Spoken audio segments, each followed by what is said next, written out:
जय गुरुदेव। स्वामी हमें न बिसारिए, चाहे लाख लोग मिल जाएं, हम साया आपको बहुत हैं, आप सा हमको नाय। हम साया आपको बहुत हैं, आप सा हमको नाय।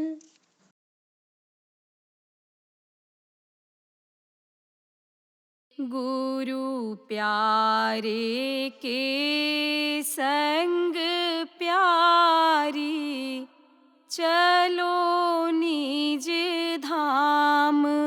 गुरु प्यारे के संग प्यारी, चलो निज धाम। यह तो देश तुम्हारा नाही, यह तो देश तुम्हारा नाही। नहीं पावे यहाँ तू आराम, प्यारी चलो निज धाम। नहीं पावे यहाँ तू आराम, प्यारी चलो निज धाम। माया भारी जाल बिछाया, माया भारी जाल बिछाया। घेरे जीव खास और आम, प्यारी चलो निज धाम। घेरे जीव खास और आम, प्यारी चलो निज धाम। बिन गुरु दया छूटे नहीं कोई, बिन गुरु दया छूटे नहीं कोई। गुरु के चरण दृढ़ कर थाम, प्यारी चलो निज धाम। गुरु के चरण दृढ़ कर थाम, प्यारी चलो निज धाम। वे दयाल तो ही लई हैं उबारी, वे दयाल तो ही ले हैं उबारी। प्रीत सहित जप गुरु नाम, प्यारी चलो निज धाम। प्रीत सहित जप गुरु नाम, प्यारी चलो निज धाम। मन माया के विघ्न हटा कर, मन माया के विघ्न हटा कर, तो ही लखावे शब्द मुकाम, प्यारी चलो निज धाम। तो ही लखावे शब्द मुकाम, प्यारी चलो निज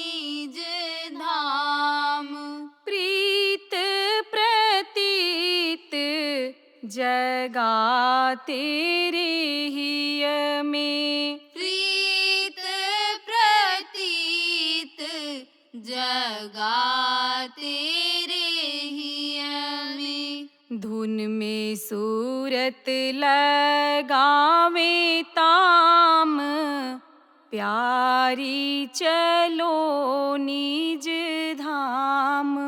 धुन में सूरत लगावे ताम, प्यारी चलो निज धाम। उनकी दया का करो भरोसा, उनकी दया का करो भरोसा।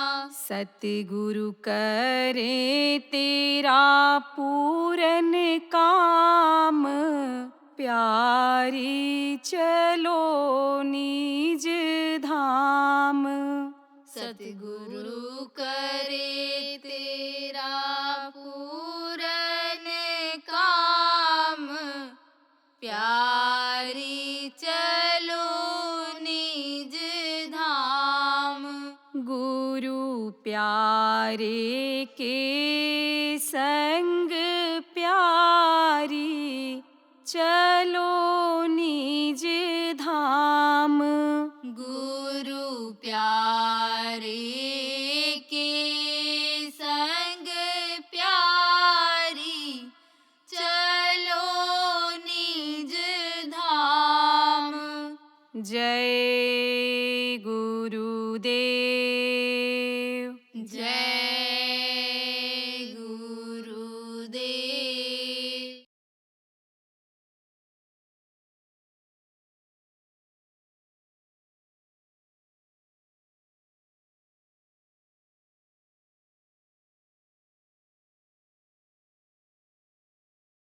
तो संत आते हैं, भेजे जाते हैं, उनके तद्रूप होते हैं सत्पुरुष के, तो उनको सब जानकारी होती है।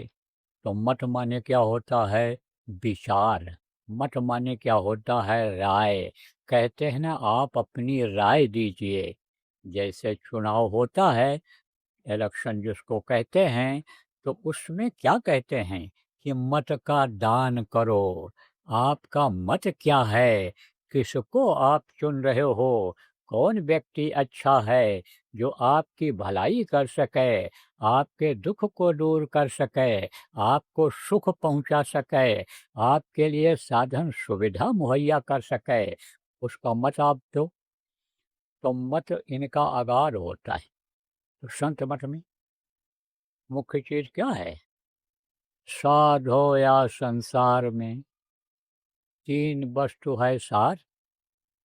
समझो, साधु किसको कहते हैं? जो साधना करता है। तो साधकों को समझाने में जल्दी समझ जाते हैं, दुनियादार थोड़ा देर में समझते हैं। इसलिए महात्माओं ने साधकों को ज़्यादा समझाने की कोशिश की है कि ये साधक समझ जाएंगे तो ये दुनियादारों को भी समझा देंगे। साधक जगह जगह पर रहते हैं और दुनियादार लोग, दुनिया की चीज़ों को चाहने वाले, दुनिया को मांगने वाले, दुनिया का ये अच्छा बुरा काम करने वाले, उन्हीं के बीच में रहते हैं, तो वो उनको समझा देंगे। इसीलिए उनको संबोधित ज़्यादा किया गया है। साधो या संसार में तीन वस्तु है सार। सत्संग वचन, सतगुरु शरण और शब्द डोर आधार।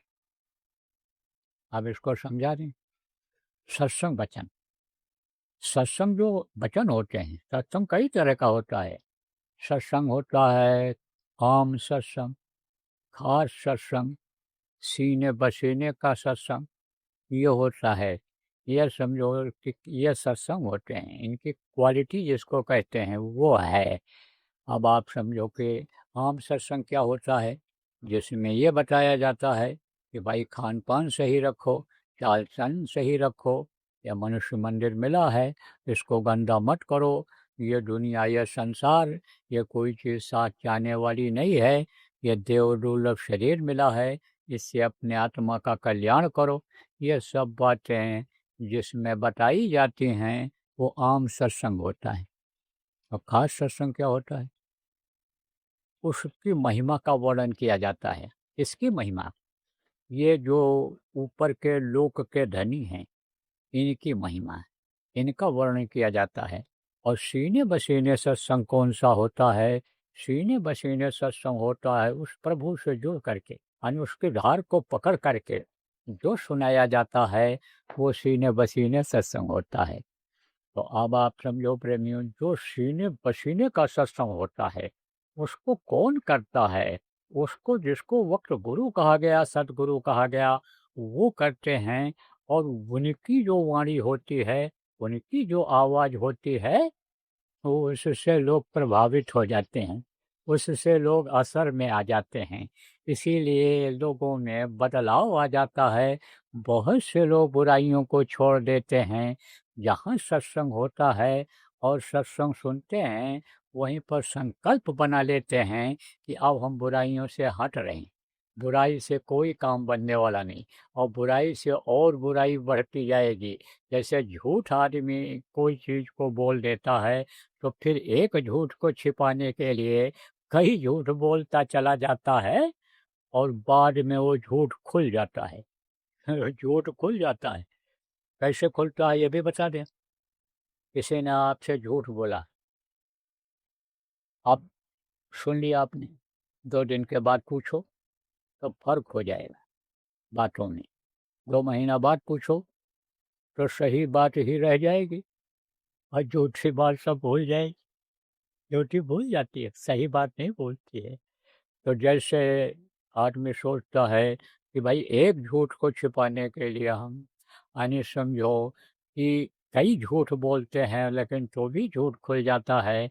ऐसे हम बुराइयों को करने के लिए, यानी समझो कई बुराई में पड़ जाते हैं।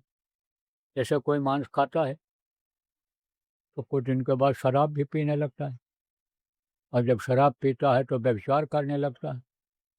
कहा ना कि बोटी, यानी ये जो होती है कबाब जिसको कहते हैं, कबाब, शराब और शबाब। कबाब किसको कहते हैं? कबाबी जी जानवरों के मांस का बनाते हैं।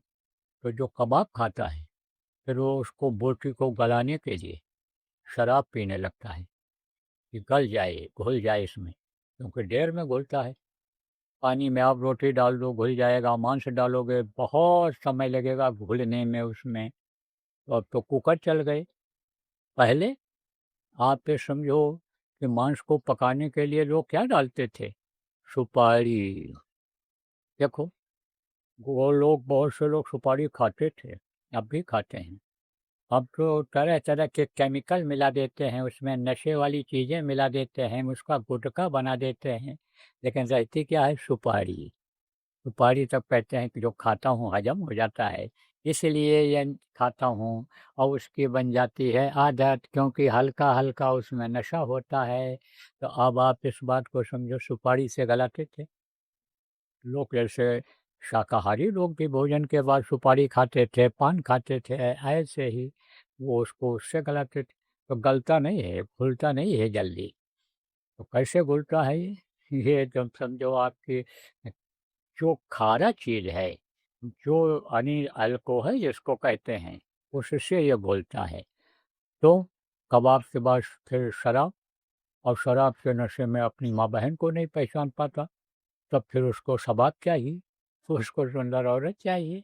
तो ये बुराइयों है, जब एक बुराई आती है तो कई बुराई उसके साथ आती जाती है, आती रहती है। तो जैसे आप मान लो इन आदत में कोई पड़े हुए हो, और सुन करके आपके मन में आ जाए और आप यहीं छोड़ करके चले जाओ कि चलो आज त्योहार के दिन हम बाबा को दान में दे दें ये चीज़ें, जो हमारा कोई लेने वाला नहीं है।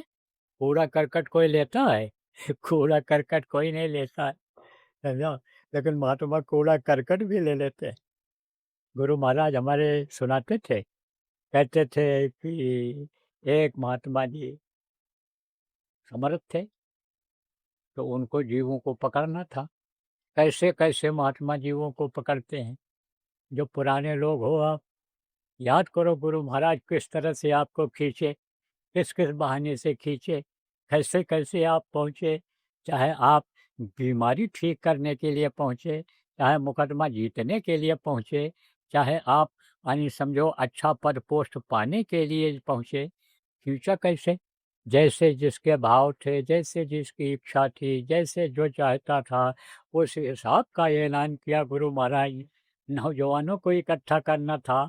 आप समझो कब गुरु महाराज ने 1973 में आवाज़ लगाया कि बच्चों चलो हरिद्वार, इकरारनामा भरो और मैं तुमको ताज और तख्त दिला दूंगा। बस राजनीति के प्रेमी लोग सब पहुंच गए वहाँ, पहुंच गए। और पहुंच गए जब तब देखा कि अरे भाई यहाँ तो और चीज़ मिलने वाली है। ये तो राजनीति एक पचड़ा है कि इसमें कोई न फंसने जाए। अब तो बड़ी चीज़ मिल रही है तो उसको ले लिया जाए। तो जैसे बड़ी चीज़ किसी को मिल जाती है तो उसको छोड़ देता। किसी को सूखी बाटी मिल रही हो खाने को और उधर पूरी कचौड़ी मिल रही हो तो बाटी कोई खाएगा? सूखी रोटी खाएगा? कहेगा चलो हलवा पूरी खाएं, कचौड़ी खाएं, इसको क्या खाएंगे। ऐसे ही समझ लो कि बदल गई। तो महात्मा खींचते हैं, महात्मा बुलाते हैं। तो कैसे कैसे आप पहुँचे। तो आप अगर ये सोचो भाई, इन चीज़ों को छोड़ने से, इन चीज़ों को त्यागने से हमको बड़ी चीज़ मिल जाएगी, छोटी चीज़ की हम कुर्बानी दे देंगे, इस पर ठोकर मार देंगे, तो सुधा छोड़ दोगे नहीं छोड़ दोगे? छोड़ दोगे आप। तो आप ये समझो प्रेमियों, इस सत्संग से जो है बड़ा बदलाव होता है। सत्संग जरूर सुनना चाहिए। और सत्संग जब सुना जाए तो सत्संग वचनों को पकड़ा जाए।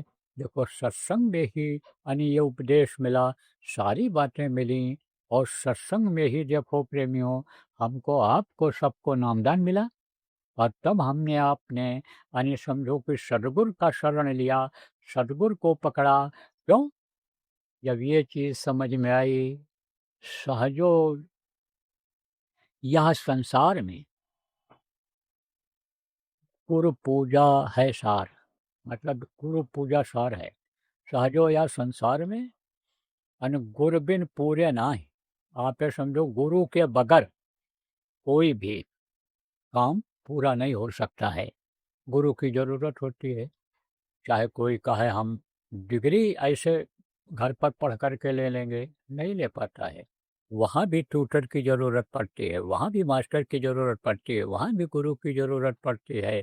कोई काम सीखना होता है तो गुरु की ज़रूरत होती है। सहजो कारज जगत के गुरबिन पूरे नाय। आप ये समझो गुरु के बगैर हरि भी नहीं मिलते, परमात्मा भी नहीं मिलते हैं। तो गुरु की जानकारी हुई कि भाई गुरु के बगैर एक कदम आगे नहीं बढ़ सकते हैं। यानी समझो कि यानी गुरबिन यानी समझो माला फेरते, गुरबिन करते दान, और गुरबिन निष्फल सब भया कह गए वेद पुराण। वेद पुराण भी कहते हैं कि गुरु के बगैर माला फेरोगे, गुरु के बगैर दान पुण्य करोगे है तो बेकार चला जाएगा। क्योंकि माला फेरना जानते नहीं, दान किसको देना चाहिए ये जानते नहीं हो। तो अगर ऐसे को दान दे दोगे कि जो जीव हत्या करेगा कराएगा, तो पाप लगेगा कि पुण्य लगेगा। इसलिए समझो कि गुरु इस बात का उपदेश करते हैं, गुरु ये समझाते हैं कि इस तरह से दान करो, इस तरह से काम करो, इस तरह से रहो। तब जब ये चीज़ समझ में आई, तब गुरु के शरण में आ गए। शरण में आ गए तो जो शरण में आ जाता है उसको तजा नहीं जाता है, तजते नहीं हैं। कहा तन धन धाम बाम सुत जाई। देखो उदाहरण देकर समझाता हूं कि किसी के मन में कोई शंका न रह जाए कि बाबा अपने मन से सब बता रहे हैं। तो कहा गया कि आप फिर समझो प्रेमियों कि अनि गुरु बिन भव निधि तरे न कोई, और जो विरंच शंकर सम हुई। चाहे ब्रह्मा या शिव के समान कोई होगा, लेकिन बगैर गुरु के पार नहीं हो सकता है। जा नहीं सकता है, उधर नहीं जा सकता है ये, यानी भवसागर पार नहीं हो सकता है। तो जब ये समझ में आ गई तो शरण में आ गए। तो शरण गए प्रभु राखी हैं सब अपराध विसार। तो गुरु महाराज ने अपराध को विसार लिया। यानी समझो इस जन्म में मान लो अपराध नहीं भी किया, लेकिन पीछे अपराध किया कि जिसकी वजह से यह मनुष्य शरीर मिला दुख झेलने के लिए, तो उसको अपराध को उन्होंने विसार दिया है। तो जब विसार दिया और दया हुई, नहीं तो वही अपराध, वही कर्म बैठने नहीं देते, वही सुमिरन नहीं करने देते, वही ध्यान नहीं करने देते, वही भजन नहीं करने देते। तो जब उधर से मन हटा, तब आप ये समझो कि यानी शब्द पकड़ने की आदत बनी। शब्द जो सार है, शब्द किसको कहते हैं? आवाज को। शब्द रूपी नाम किसको कहा है? यानी यही जो नाम का जाप, यानी नाम का सुमिरन अपने लोग करते हैं, यह है ध्वन्यात्मक नाम। इसी के लिए कहा है। किसने कहा है? संत ने कहा है, कबीर साहब ने कहा है कि ढाई अक्षर प्रेम से पढ़े सो पंडित होय, पोथी पढ़ पढ़ जग मुआ, पंडित भया न कोय। पंडित किसको कहते हैं? विद्वान को, जिसको जानकारी हो जाती है, जो कथा वाँचने आते हैं, जो आपका बच्चे का मुहूर्त मुंडन का निकालते हैं, शादी ब्याह का मुहूर्त निकालते हैं, घर बनाने, घर में प्रवेश करने का मुहूर्त निकालते हैं, उनको आप लोग पंडित कहते हो। तो आपसे ज़्यादा जानकार होते हैं, इसलिए तो उनको बुलाते हो। हाँ, तो वो पंडित कोई हो ही नहीं सकता है वो, किसके बगैर? ढाई अक्षर पढ़े के बगैर। आप ये ढाई अक्षर कौन है? शा, आधा, बा और द शब्द, यही है ढाई अक्षर। तो शब्द डोर, यानी समझो है साथ, यानी शब्द की डोर तब पकड़ में आती है कि जब सत्संग सुनते हैं, गुरु के शरण में आ जाते हैं, गुरु से प्रेम करते हैं, सेवा करते। अब आप ये देखो कि गुरु से कितना प्रेम आप करते हो। अरे याद कर लो गुरु को 24 घंटे में एक बार, तो समझो यही बड़ी बात है। बच्चे को कितने बार याद करते हो, पति को कितनी बार याद करती हो, पत्नी को कितनी बार याद करते हो, भाई और कुटुंब को कितनी बार याद करते हो, और गुरु को। तो आज के दिन आपको ये सोचने की ज़रूरत है, समझने की ज़रूरत है, संकल्प बनाने की ज़रूरत है कि हम गुरु को याद जब करते रहेंगे, तो वो हमारी तरफ देखते रहेंगे और हमारे हर काम में मददगार होंगे। इसीलिए कहा गया, गुरु माथे पर राखिए, चलिए आज्ञा माएँ, और कह कबीर दास का, तीन लोक बहने। माथे पर रखने का मतलब क्या है? कि गुरु को उठा करके ऐसे बैठा लो, जिंदा गुरु को ऐसे उठा के बैठा लो। अरे कितने लोग अपने सिर पर बैठाएंगे, और गुरु के कितने हाथ पैर, कितना शरीर हो जाएगा। अरे गुरु जो यानी सूक्ष्म शरीर में रहते हैं, शब्द रूप में रहते हैं, उनको बैठाओ। रहते तो मनुष्य शरीर में हैं, लेकिन सूक्ष्म शक्ति उनके अंदर रहती है, बहुत रूप वो बना लेते हैं। यही हाथ रस है। तो हाथरस में कौन थे? रहते थे, संत रहते थे, पूरे संत थे। इनको तुलसी साहब कहा जाता था। तो उन्होंने अपनी शब्दावली में लिखा था कि हूँ विदेह पर देह धराऊं। मैं तो विदेह हूँ। विदेह माने देह नहीं है हमारा, लेकिन देह धराऊं, देह में दिखता हूँ। तो एक औरत गई, बोले महाराज जी, ये लाइन हमारे समझ में नहीं आ रही कि हूँ विदेह, मैं देह धराऊं। और आप कहते भी हो कि जो संत होते हैं, गुरु होते हैं, समर्थ होते हैं, वो विदेह भी होते हैं। तो आप तो सशरीर खड़े हो, मैं देख रहा हूँ। आपको छू सकती हूँ, आपको पकड़ सकती हूँ, आपका हाथ पैर पकड़ सकती हूँ आपका। तो आप तो सशरीर खड़े हो, आप तो सीधे खड़े हुए हो। तब उन्होंने कहा, अच्छा तो तू पकड़ मुझे, पकड़। अब वो दौड़ी पकड़ने के लिए। अब जितनी दूर वो खड़े थे, उतनी ही दूरी बनी है। वो तो दौड़ रही है और दूरी उतनी ही बनी हुई है। तो दूरी जब उतनी रहेगी तो पकड़ पाएगी ना। अरे थक गई, हार गई, बैठ गई, पसीना आ गया। तब बोले, अरे तू माया की दासी, तू क्या जाने संतों की लीला को, तू क्या जाने संतों की महिमा को। अरे अब समझ जाएगी तू, जो बताया जाता है उसको कर, तो तू समझ जाएगी कि संत मनुष्य शरीर का नाम नहीं होता है। संत एक पावर होती है, शक्ति होती है, और वो शक्ति इन आँखों से नहीं देखी जा सकती, वो इस शरीर से आज़माइश नहीं की जा सकती है, वो तो अंदर में पावर दिखाई पड़ता है, शक्ति दिखाई पड़ती है। तो प्रेमियों, दिखाई पड़ेगी शक्ति कब?